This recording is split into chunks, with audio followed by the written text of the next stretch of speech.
Third question में by symmetry तुम कह सकते हो कि centre of mass x axis पे ही कहीं होगा,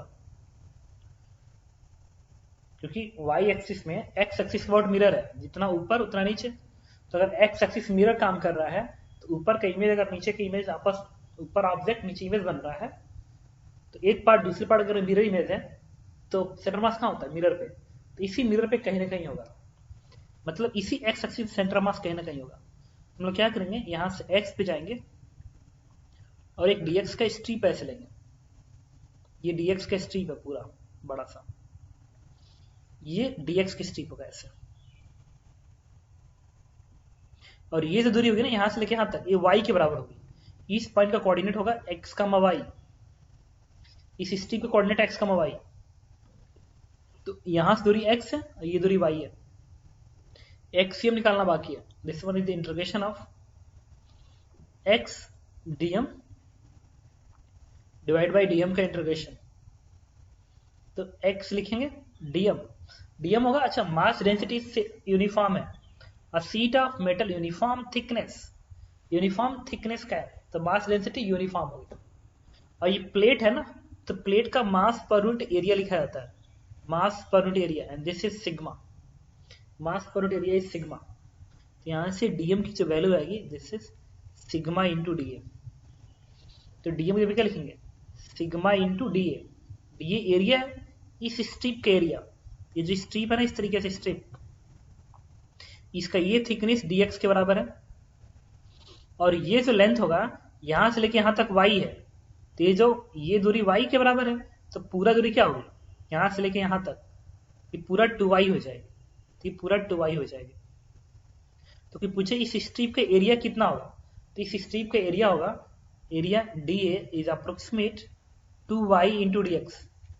एक तरह से रेक्टेंगल बन गया ना, रेक्टेंगल, तो रेक्टेंगल का एरिया क्या होगा, this length into this length, या ट्रेपीजियम मान के करोगे तभी भी आंसर वही आएगा, क्योंकि ये दूरी और ये दूरी लगभग इक्वल है। क्यों?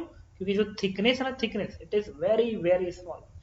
तो जो स्ट्रिप तुम्हें दिख रहा है वो पूरा पूरा क्या दिखेगा, एक रेक्टेंगल दिखेगा, रेक्टेंगल के एरिया लेंथ इंटू विड्थ।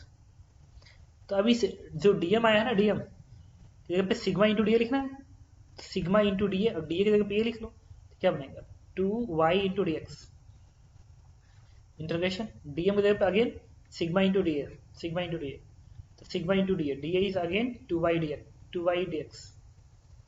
लेकिन सिग्मा तो कांस्टेंट है, इंटीग्रेशन से बाहर आएगा, 2 कांस्टेंट बाहर आएगा। अब इसको लिखेंगे इंटीग्रेशन में हम लोग, integration of x y d x divide by integration of y d x. तो ये इंटीग्रेट तभी हो पाएगा जब वाई एक्स के टर्म में लिखा जा सके। वो लिख सकते हो यहाँ से, वाई बराबर क्या है, के एक्स स्क्वायर है ना, लिखा है वाई बराबर देखो के एक्स स्क्वायर, उठा के यहाँ प्लेस कर दो, तो यहाँ से के बाहर आएगा कांस्टेंट, तो मैंने कहा के इंटीग्रेशन ऑफ, और वाई की जगह पे एक्स स्क्वायर लिखोगे तो इस एक्स के साथ मल्टीप्लाई करके एक्स क्यू बना देगा इंटू डी एक्स, फिर नीचे बनेगा वाई डी एक्स, तो वाई अगेन क्या है के एक्स स्क्वायर, तो के बाहर आएगा तो बनेगा एक्स स्क्वायर डी एक्स। अब के से के कट जाएगा और एक्स की लिमिट लिखनी बाकी है, तो जो भी एक्स की लिमिट आएगी, वेट करो, अब इसकी लिमिट रखना बाकी है, ये x Q D x integration x square D x, और लिमिट यहां से आएगा, जीरो से स्टार्ट होगा कहां तक, ए तक, लिमिट से लेगा जीरो से लेगा कहां तक, ए तक। देखो यहां कोऑर्डिनेट ए है,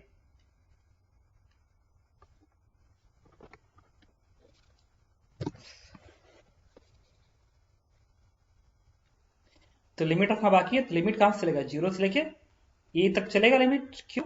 क्योंकि ये जीरो और ये देखो ए तक दिखाई दे रहा है, तो लिमिट जीरो से ए चला जाओ, जीरो से ए, जीरो से ए कर दो इंटीग्रेट, तो एक्स क्यू के इंटरसेक्शन बनेगा एक्स पावर 4/4, तो यहां से आएगा ए का पावर 4/4 आ जाएगा, और ये है एक्स स्क्वायर डी एक्स, तो इसका बनेगा एक्स क्यू बाई 3, तो बनेगा ए क्यू बाई 3, तो इससे वैल्यू हो जाएगी 3a/4, तो आंसर इज 3/4। एक्सीएम निकाल लिया तो एक्सीएम ही आंसर है। ठीक है, बात समझ में आई। क्वेश्चन नंबर 15 कह रहा है कि two ball of mass 10 kg 30 kg are place along the vertical line. The first block is raised through a height 7 centimeter by what distance should the second mass be moved to raise the center of mass by 1 centimeter? Okay, ऐसा कुछ नहीं करना है, क्या करो, YCM का formula क्या होता है, M1Y1 plus M2Y2 divide by M1 plus M2। तो सेंटर ऑफ मास कितना मूव करवाना है, 1 सेंटीमीटर, तो YCM की जगह 1 रख दो।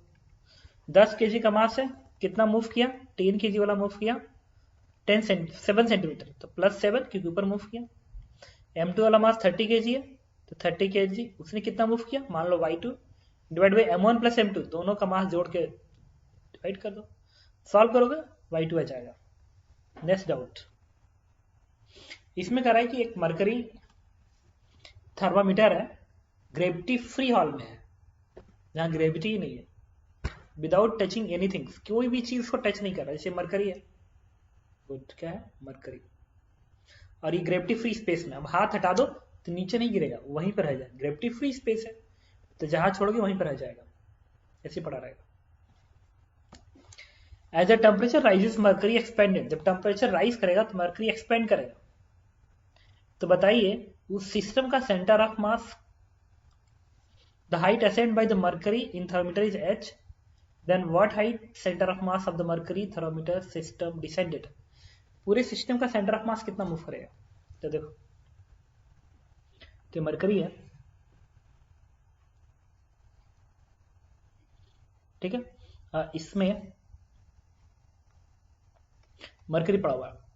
अब क्या होगा कि ये जो, अगर मरकरी को अलग से बीड बनाओगे ना, मरकरी को अलग से बीड बनाओगे तो वो इस प्लेट पे मतलब ये जो कांच का होगा मरकरी, उस कांच के मरकरी के बॉटम सरफेस पे ये जो मरकरी होगा वो ऐसे फोर्स लगाएगा, F ऐसे लगाएगा, और ये जो कांच का सरफेस है वो मरकरी पे ऊपर फोर्स लगाएगा। तो अगर मरकरी की वीडियो बनाओगे सिर्फ मरकरी की, तो मरकरी पे वो फोर्स ऊपर को लगाएगा ऐसे, तो मरकरी फोर्स ऊपर लगा और कांच पे फोर्स नीचे लगाया। अब बताओ पूरे सिस्टम पे क्या नेट फोर्स 0 है, हाँ, क्योंकि पूरे सिस्टम पे नेट फोर्स 0 है और इनिशियली दोनों रेस्ट में थे, तो इनिशियली सेंटर ऑफ मास की वेलोसिटी भी 0 है और सिस्टम पे नेट फोर्स भी 0 है। इसका मतलब कि इस पूरे सिस्टम का मास मूवमेंट चेंज नहीं हो सकता, मतलब सेंटर ऑफ मास नहीं भागेगा, पूरे सिस्टम का सेंटर ऑफ मास रेस्ट में रहेगा, तभी तो बोलते हैं मास मूवमेंट नहीं चेंज होता है। इसका मतलब कि पूरे सिस्टम का सेंटर ऑफ मास मूव ही नहीं करेगा, क्यों, कि फोर्स 0 है, सेंटर ऑफ मास की वेलोसिटी 0 है, तो ये वेलोसिटी हमेशा कांस्टेंट रहेगी, कब तक, जब तक ये फोर्स 0 है। ये फोर्स कब तक 0 है, हमेशा 0 है।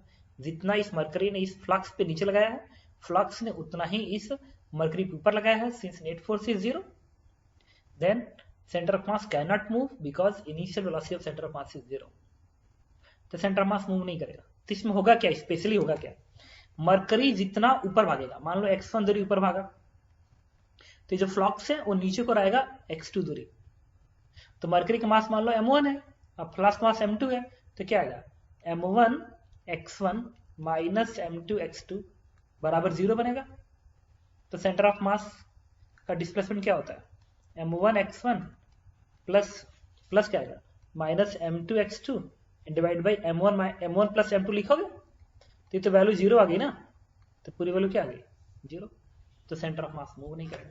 तो इसमें क्या होगा, मरकरी ऊपर जाएगा और फ्लक्स नीचे आएगा और पूरे सिस्टम का सेंटर ऑफ मास रेस्ट में रह जाएगा, ठीक है। नेक्स्ट कह रहा है कि एक बलून है मास m का और ये इंसान है मास बंदर है मास कैपिटल M का, गुड, बंदर है नहीं, मैन है, इंसान है। तो बलून और आदमी दोनों फ्रीली हैंग कर, देखो, a man of mass m hanging with the light rope with connected to the balloon of mass m, the system is rest in air, air में रेस्ट पे, तो तुम बलून पकड़ के और बलून को रस्सी से पकड़ के ऐसे टंगाए हुए, पूरा सिस्टम रेस्ट पे, रेस्ट पे तुम तभी रख सकते हो सिस्टम पे नेट फोर्स क्या हो, 0। तो एक बार फिर क्या हो गया, सिस्टम पे नेट फोर्स 0 हो गया, गुड। रेस्ट पे है तो सेंटर ऑफ मास की वजह से क्या आ गया, 0, इसका मतलब क्या हो गया, सिस्टम का मास मूवमेंट अगेन कंजर्व रहेगा। तो ये आदमी इसके पास जाता है और ये दूरी h के बराबर है, the man rises a distance h with respect to balloon. Balloon के ऊपर एच दूरी ऊपर राइज करता है, बलून के रिस्पेक्ट में है एस दूरी। तो जब ये पर्सन ऊपर जाएगा तो बलून नीचे आएगा। मान लो बलून नीचे आया y के बराबर, कहेंगे मास मोमेंट कंजर्वेशन। इस बलून पे क्या लिखोगे, minus m into y, m into y नीचे को है तो माइनस, प्लस आदमी पे क्या लिखोगे, कैपिटल एम इंटू, तो एच दूरी बलून के रिस्पेक्ट में तय किया ना, और तब तक बलून वाई नीचे आ गया, तो कायदे से कितना ऊपर गया, एच माइनस वाई। आदमी जो है एच दूरी ऊपर गया, तब तक बलून वाई दूरी नीचे आ गया, तो कितना दूरी आदमी ऊपर गया, एच माइनस वाई, क्योंकि एच बलून के रिस्पेक्ट में है। लिखेंगे h minus y, mass moment conservation 0। Solve कर दो तो वाई की वैल्यू क्या आएगी, capital M h divide by small m plus capital M. But ये तो the distance descend by balloon, तो बी पार्ट का आंसर निकाल लिया, this is the answer of b part. But distance raise by man, इस आदमी ने कितना दूरी तय किया, लेकिन ये ग्राउंड फ्रेम में पूछा है, बलून के फ्रेम में नहीं पूछा है। अगर बलून के फ्रेम में पूछता तो दिया है बलून के फ्रेम में विथ रिस्पेक्ट टू बलून, तो बलून के फ्रेम में तो एच गया, बट वो ग्राउंड फ्रेम में कितना गया, मान लो वाई डैश है, तो क्या लिखोगे, एच माइनस वाई ना, h minus y ground frame में गया, भाई एच गया बलून के फ्रेम में बलून के फ्रेम में एच गया, जब तक बलून नीचे आ गया, वाई दूरी कितना ऊपर गया, एच माइनस वाई। तो ये वाई उठा के यहाँ रख देना, आंसर जाएगा small m h upon small m plus capital M, and this is the answer of a part. Okay, next doubt बताया जाए। क्वेश्चन में 22 करा है, in the process neutron which initially at rest decay into proton and electron and antineutrino. The ejected electron has momentum इतना, ये electron का momentum है, antineutrino has momentum this one, antineutrino final required speed of proton, proton की speed चाहिए, the electron neutrino are ejected b part mutually perpendicular direction. क्योंकि ये rest में था ना, न्यूट्रॉन रेस्ट में था, तो लगा देंगे मोमेंटम कंजर्वेशन, क्योंकि नेट फोर्स 0 है भाई, जितना एक इस पे लगाएगा उतना इस पे लगाएगा, जितना इस पे उतना इस पे, तो सिस्टम में नेट फोर्स क्या आ गया 0, तो मोमेंटम विल बी कंजर्व, तो इनिशियल मोमेंटम सिस्टम का 0, फाइनल मोमेंटम इसका कितना आएगा, इलेक्ट्रॉन का 2.4 इंटू 10⁻26 परपेंडिकुलर है ना, तो मान लो ये आई के डायरेक्शन है, तो आई कैप लिख लो, antineutrino has momentum this one, इसको लिखो 7 इंटू 10⁻27 और परपेंडिकुलर है, तो इसको जे कैप मान लो। अब बच गया क्या, प्रोटॉन, तो प्रोटॉन का मास तुम यहाँ लिख लो, मोमेंटम क्या होगा, मास इंटू वेलोसिटी, तो प्रोटॉन का मास होगा 1.7 into 10⁻27 into velocity, v vector मान लो। अब इसको सॉल्व करोगे तो v vector i cap j cap के फॉर्म में आ जाएगा, उसके बाद मैग्नीट्यूड निकाल ला अंडर रूट करके, आंसर आ जाएगा। बात समझ में आई, वीडियो में होगा। क्वेश्चन में 28 कह रहा है, the block initially top the find the B of the cube edge a leave the block, इस ब्लॉक को छोड़ेगा तो छोड़ते समय कंडीशन ऐसा होगा, इसकी स्पीड मान लो इधर v1 है, find the speed v of the cube, small cube of mass small m, इसकी स्पीड मान लो v है, इसकी स्पीड मान लो v1 है, और लगा दो मोमेंटम कंजर्वेशन, इनिशियल दोनों रेस्ट में थे, तो मोमेंटम 0 + 0 बराबर फाइनल मोमेंटम, इसका मास स्मॉल एम है, इसका कैपिटल एम है, तो इसका क्या बनेगा, small m into v minus capital M into v1।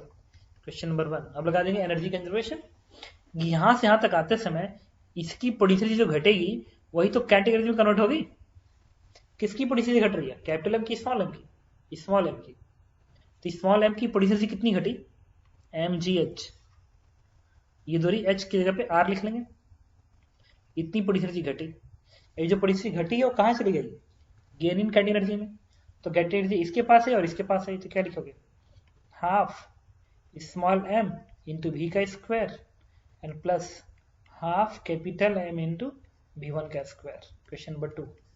आप क्या करो, यहां से v1 उठाओ, v1 उठा के यहां पे रख देना, क्वाड्रेटिक इक्वेशन आएगी उसको सॉल्व करना, तो v के 2 रूट आएंगे, एक v का रूट आएगा 0 और एक और रूट आएगा, जो दूसरा रूट आएगा वही हमारा आंसर होगा, क्योंकि 0 शुरुआती के करस्पॉन्डिंग है और जो दूसरा रूट आएगा वो फाइनल के करस्पॉन्डिंग होगा। तो लगा दिया मोमेंटम प्लस एनर्जी कंजर्वेशन।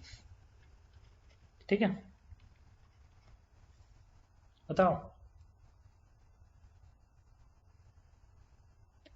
बोल सकते हो। देखो question number 26, a trolley plus child, total mass 200 kg, is moving with uniform velocity 36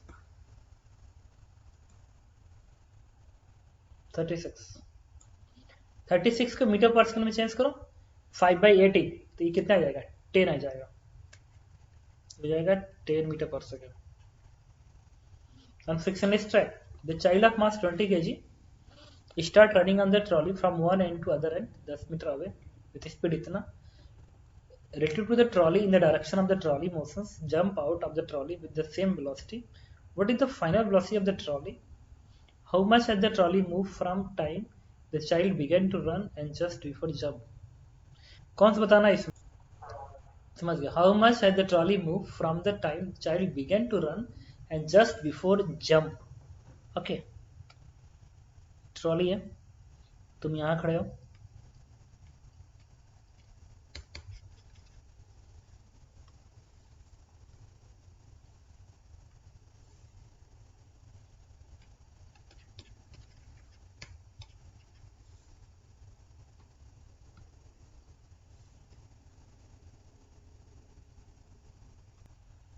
देखो यहाँ पे मैंने एक ट्रॉली बना दिया और ये 10 मीटर की दूरी है, तुम यहाँ पे खड़े हो, तुम्हारा मास है, चाइल्ड हो तुम 20 kg के हो, और ये 200 टोटल मास है, तो ये होगा 180 kg का। अब क्या है,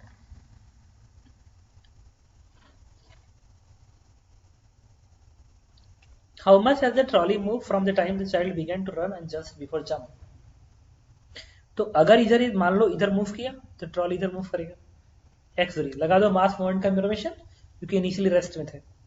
तो इस ट्रॉली पे क्या लिखोगे, ट्रॉली पे लिखोगे 180 into x, 180 into x m x, और इसका मास 20 है, लिखोगे -20 इंटू, ये इधर गया है 10 मीटर ना, तब तक ट्रॉली इधर भाग गया एक्स, तो ये नेट कितना आ गया 10 माइनस एक्स आ गया, इज इक्वल टू 0। सॉल्व कर दो तो एक्स की वैल्यू हो जाएगी 200 डिवाइड बाई यहाँ से 20 और यहाँ से 180, कितना आ जाएगा 200 आ जाएगा, तो answer is 1 metre, 1 metre move करेगा, हो गया। क्वेश्चन नंबर 27 कह रहा है कि एक बुलेट है जिसका, मैं आप क्वेश्चन पढ़ लीजिएगा, मैं डायग्राम बना रहा हूँ। इस बुलेट का मास है 0.01 kg, 0.01 kg, travelling with speed of 500 metre per second, इससे टकरा रहा है जिसका मास है 2 kg। टक्कर के बाद क्या हो रहा है कि ये जो है इसका वर्टिकल डिस्प्लेसमेंट 0.1 हो जा रहा है। तो तुम मुझे ये बताओ कि अगर इस तरीके से है और ये पार्टिकल ऐसे आता है यहाँ पे, और वर्टिकल डिस्प्लेसमेंट, अगर ये वर्टिकल डिस्प्लेसमेंट या 0.1 हो जाता है, तो अगर ये स्पीड भी है, तो अगर यहाँ से लेके यहाँ तक वर्क प्रति थ्योरम लगाओगे ना, तो mg का क्या बनेगा -mg इंटू ये दूरी है 0.1 मीटर, तो आप लिखेंगे बेटा इसका 0.1 मीटर, mg का वर्डन हो गया यहाँ से यहाँ तक, चेंज ऑफ कैटेगरी, तो चूंकि 0.1 मीटर तक ही जा रहा है तो यहाँ की कैटेगरी 0 हो जाएगी, 0 minus half m into v square, तो m से m कैंसिल आउट हो गया, इससे v की वैल्यू क्या आ गई, ये g 10 मल्टीप्लाई होगा तो क्या हो जाएगा ये 1, और ये 2 स्क्वायर डालोगे तो √2 बन जाएगा। इसका मतलब जब ये बुलेट इसे टकरा रहा है तो टक्कर के तुरंत बाद इसकी स्पीड, ये जो बुलेट है इसकी स्पीड हो जा रही है √2 मीटर पर सेकंड के बराबर, बुलेट नहीं इस ब्लॉक की। तो पूछा है ब्लॉक बुलेट की स्पीड बताइए, तो मान लो बुलेट की स्पीड v1 हो जाती है, इसका मास तो 2 kg है और इसका मास कितना है 0.01 kg है, लगा देंगे मोमेंटम कंजर्वेशन। क्यों, क्योंकि जितना ये बुलेट इस पार्टिकल पे लगाएगा इधर, ये पार्टिकल बुलेट को उतना इधर लगाएगा, तो नेट फोर्स क्या हो गया 0। यूज करेंगे मोमेंटम कंजर्वेशन, सिस्टम का मोमेंटम इस डायरेक्शन में, तो 500 इंटू दिस वन प्लस इसका बॉब का, ये जो ब्लॉक है इसका मोमेंटम 0 आएगा क्योंकि रेस्ट में है। फाइनल मोमेंटम इस ब्लॉक का 2 इंटू √2 बनेगा, मास इंटू वेलोसिटी, और इसका क्या बनेगा 0.0 इंटू v1। सॉल्व कर दो, v1 आ जाएगा। This one is answer. Then नहीं समझ में आया? 35 करा, during the heavy rain heavy stone of average size of इतना diameter fall with the average speed of 20 meter per second. Suppose इतना heavy stone strike per square meter on roof in 1 second, 1 second में टकरा रहा है। Assuming that the heavy stone do not rebound, calculate the average force exerted by the falling stone on the roof. तो average force किसके बराबर होगा?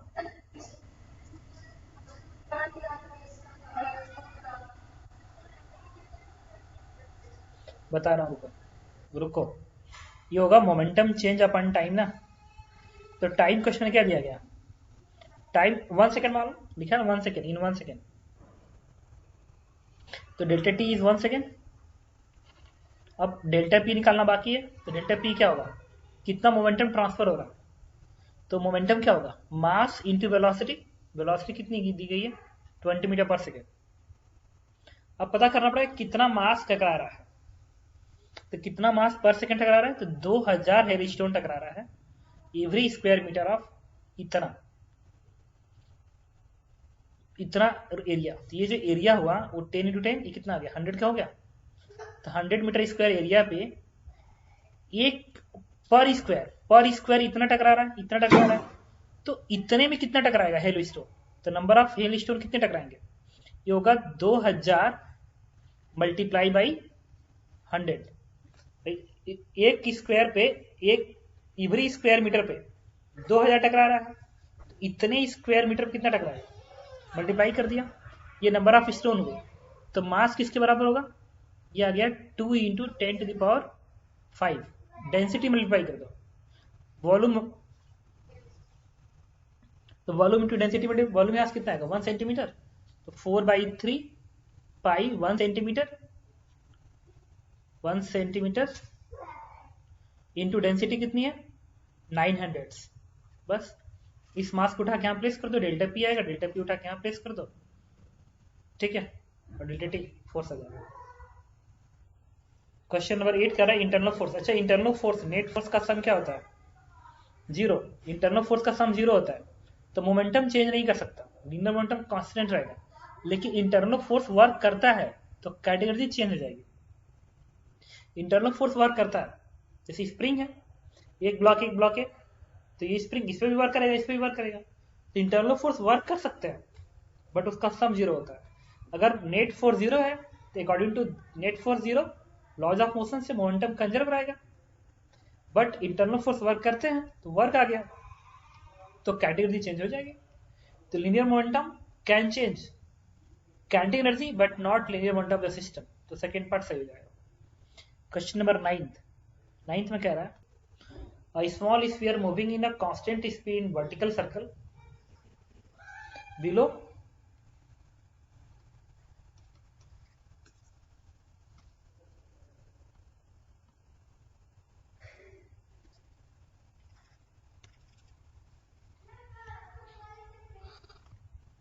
a small sphere is moving at a constant speed in vertical circle below its list of some aspect of motion of the sphere, kinetic energy, gravitational potential energy, momentum. Which of these quantity will change as this sphere move around the circle? तो सब change हो जाएगा। अच्छा, constant speed लिख रहा है ना, constant speed, ठीक है। तो कांस्टेंट स्पीड जाएगा, वेलोसिटी इधर, यहाँ पे इधर हो गया, यहाँ पे इधर हो गया। तो तुम देखो वर्टिकल सर्कल है ना, तो एच बदल रहा है, तो ग्रेविटेशनल पोटेंशियल बदलेगी। अब मोमेंटम इसलिए चेंज हो रहा है क्योंकि स्पीड का डायरेक्शन बदल रहा है ना, वेलोसिटी का डायरेक्शन बदल रहा है, तो मोमेंटम बदल रहा है। मोमेंटम वेक्टर क्वांटिटी है तो मोमेंटम बदलेगा, लेकिन कैटेगरी नहीं बदलेगा। क्यों?